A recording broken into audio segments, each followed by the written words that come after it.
नगर निगम नीलाबाड़ में अभी भी हालात सामान्य नहीं हो पाए हैं। भूस्खलन जारी रहने से 12 भवनों पर अभी भी खतरा मंडरा रहा है। मौसम खराब होने पर घरों को खाली कर लोग सुरक्षित स्थानों में शरण लेने को मजबूर हैं। हालांकि नगर निगम प्रशासन व दानिश सज्जनों की ओर से प्रभावित परिवारों को तिरपाल भेंट किए गए हैं। बावजूद इसके इन लोगों के घरों के अगल बगल में भूस्खलन हो रहा है। पार्षद राजेंद्र मोहन ने बताया कि प्राकृतिक आपदा ने नगर निगम के नीलाबाड़ में सिला कीपर, कल्यार, चढ़ियाना समेत अन्य क्षेत्रों में कहर बरपाया है। कल्यार में अभी भी लोगों पर जमींदोज होने का खतरा है। प्रभावितों को कुछ और तिरपाल भी दानिश सज्जनों के सहयोग से उपलब्ध करवाए जा रहे हैं।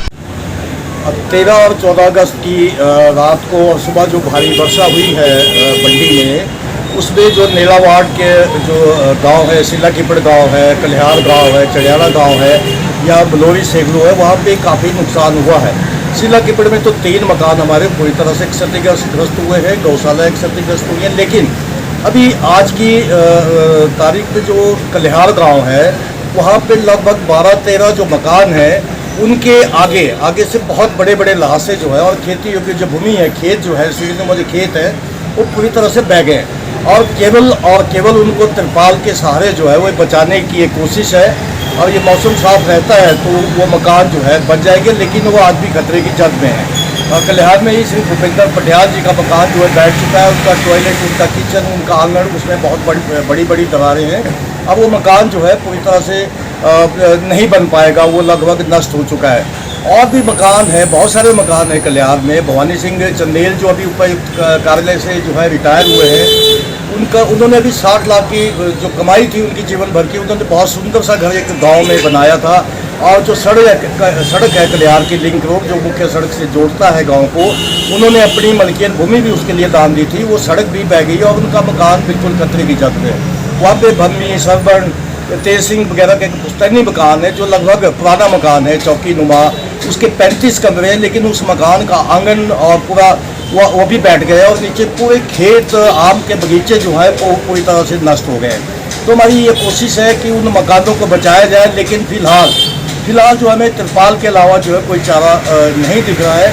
लेकिन यदि मौसम साफ होता है तो जिला प्रशासन से, निगम से जो भी सहायता बन पड़ेगी उस लिंक रोड को बहाल करके जो है, ताकि वो जब भी अपने मकानों के आगे या प्रशासन द्वारा प्रदत्त राहत के तौर पे जो भी राशि हमें मिलती है, वहाँ पे उस सड़क को बहाल करते जो उनके घरों के आगे भी जो है बचाव के लिए डंगे लगाए जा सके। हमारी ये कोशिश रहेगी, लेकिन ये निर्भर करता है कि हमें कितनी सहायता मिलती है, कितनी आर्थिक सहायता हमें मिलती है। और चढ़ियाना में भी, गाँव चढ़ियाना में भी बहुत बड़ा लाशा आने के कारण श्रीमती जानकी देवी जी का मकान जो है पूरी खतरे की जद में, उनकी नींवें निकल चुकी हैं। और जो नीचे बहुत ऊपर से दूतर के नीचे से जो मलबा आया है, वो नीचे सौलीखट में आकर के मिला है, जिसमें बड़े बड़े बांग के पेड़ और जो बांस जो है भूमि कटाव से रोकता है, 3 बड़े जो उसके पेड़ थे बांस के, वो भी नीचे जाकर के खड्ड पे मिले, जिनकी दूरी जो मकान से लगभग 800 मीटर के लगभग है। और बहुत बड़ी चट्टानें जो है वो नीचे गांव तक पहुंची हैं और हमारा जो लिंक रोड था चढ़ियाना, वो पूरी तरह से नष्ट हो गया है। हमारे जो रोड है कल्याण का, रोड खत्म हो चुका है। मेरे वार्ड में 23 रोड जो है बड़े रोडों को छोड़ के, PWD के रोड को छोड़ के छोटे बड़े लिंक रोड जो है 23 है, वो 23 के 23 रोड जो है बुरी तरह से क्षतिग्रस्त हुए हैं। मेरा एक पार्षद के रूप में पहला जो कार्य होगा, जो कनेक्टिविटी है, जो छोटे इन उपगांवों को जोड़ती है, जो लिंक रोड जोड़ते हैं, उनको बहाल करने की हमारी कोशिश होगी। उन रोड्स को जैसे मौसम खुलता है, उन रोड्स पे छोटे वाहन, 2 पहिया वाहन, ट्रैक्टर आदि चल पड़े, ताकि हमें जो राहत कार्यों में जो है वो काम करने में आसानी हो। इन प्रभावितों को अब तक प्रशासन की ओर से कोई सहायता नहीं मिल पाई? प्रभावित हैं, जिनके मकान गिर चुके हैं, उनको अभी फौरी राहत के तौर पे जो है 20-20 हज़ार मिल चुका है।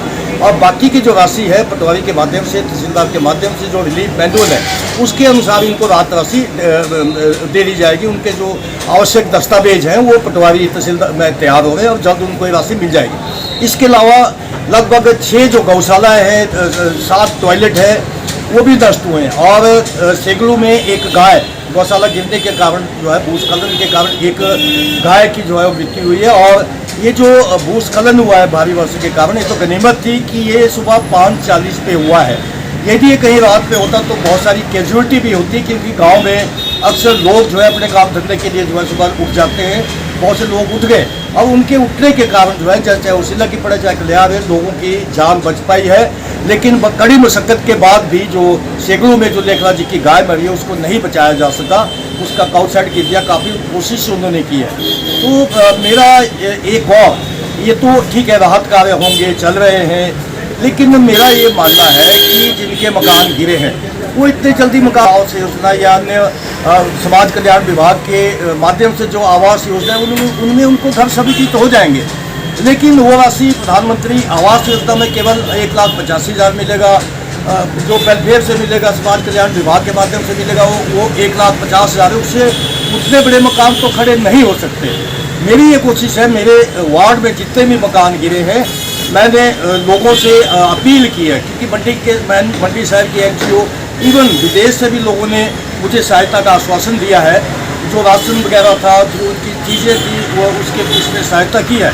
लेकिन ये जो मेरी प्राथमिकता जो मकान गिरे उन मकानों को फिर से बनाने की है, तो हम उस दिशा में जो है आगे बढ़ रहे हैं और ये मकान जो है हम आगे इनकी सहायता अवश्य करें।